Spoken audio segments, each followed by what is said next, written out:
Monsieur Ponce, bonjour. Alors, vous nous faites l'honneur de nous accueillir sur ce site. Où sommes-nous exactement? Bien, bonjour. Nous sommes à la maison de René et Germaine Urtic, maison qui a été construite, première maison neuve construite après la guerre, en 1963-1966. Ils avaient acheté le terrain en 1960 et ils ont construit ça en quelques années. C'est une maison de type arcachonnaise, parce que René était d'origine d'Arcachon et son frère qui a fait les plans, son frère était architecte et a été un grand architecte d'Arcachon. Il a construit notamment le lycée d'Arcachon et c'est lui qui avait fait les plans et qui a suivi la construction de cette maison. Cette maison qui a été, à l'image de René et Germaine, qui a été en construction originale, c'est-à-dire qu'elle a été construite par tranches comme un paquet de biscottes. C'est-à-dire qu'on n'est pas parti du bas vers le haut, on est parti du nord vers le sud. Et la première partie est restée quelques années comme ça, il y avait juste la partie nord jusqu'à l'escalier. Donc ça faisait une espèce de biscotte comme ça, qui était posée là. Et ils ont vécu dans cette partie-là pendant un certain nombre d'années, et puis après ils ont construit la deuxième partie qui est par ici. Aujourd'hui, quelle est l'occupation de ces espaces? Eh bien, les aménagements de la commune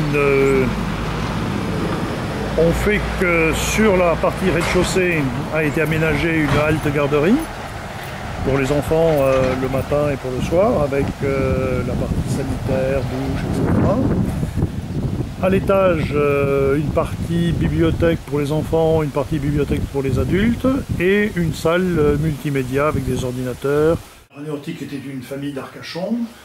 Son papa était menuisier ébéniste dans la ville d'Hiver d'Arcachon. Sa maman était mère au foyer, elle faisait des ménages. Ils étaient 3 enfants. René était le plus jeune. Il est né prématurément d'ailleurs à 7 mois. Il a failli ne pas vivre parce qu'il était tout petit à la naissance. Il a fait le collège, enfin il est allé jusqu'au collège, il a eu le brevet supérieur à Arcachon. Et il est venu faire l'école normale ici à Saint-André, parce que l'école normale avait été délocalisée à Saint-André au moment de la guerre, et il est venu donc à Saint-André. Et ensuite, il a été nommé instituteur remplaçant en Gironde. René Urtic a fait une rencontre intellectuelle tout à fait singulière. Quelle était-elle au juste? Eh bien, René Urtic, comme je vous l'ai dit, a été instituteur remplaçant en Gironde. Puis il a rencontré Denise. Ils se sont mariés tous les deux et ils ont eu un petit garçon.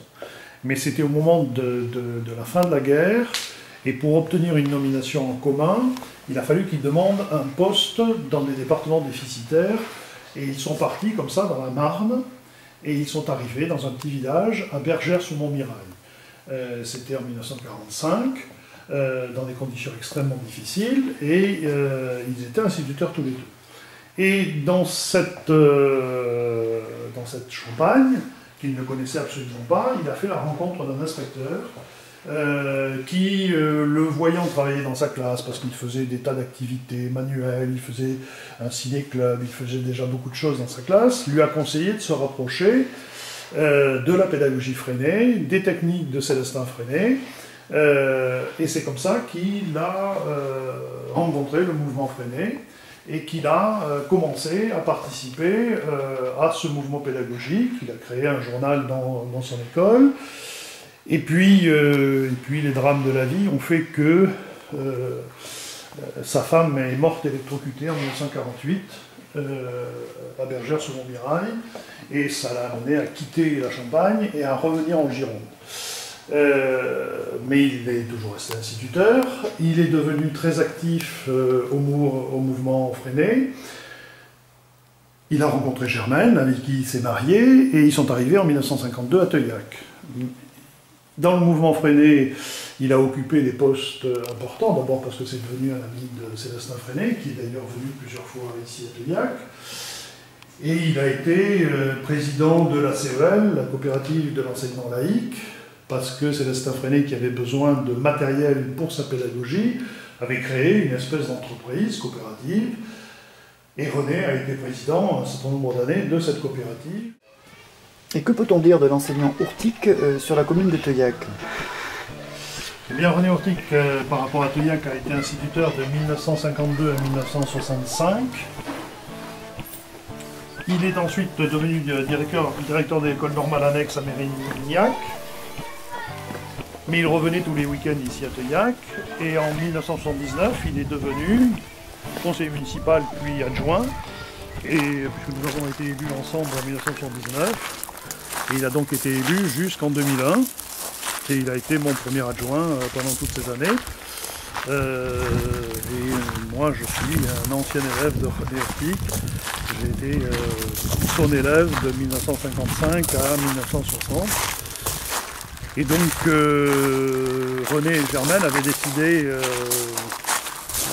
de nombreuses années avant leur décès, de léguer leur maison à la commune de Teuillac au bénéfice des enfants de la commune. J'arrivais ici, j'arrivais de l'école de Pugnac, qui était très traditionnelle. J'étais un très mauvais élève, j'étais feignant. Quand je suis arrivé ici, j'ai reproduit la même chose. Donc ça s'est très mal passé avec René, parce que lui n'admettait pas que les enfants ne s'intéressent à rien.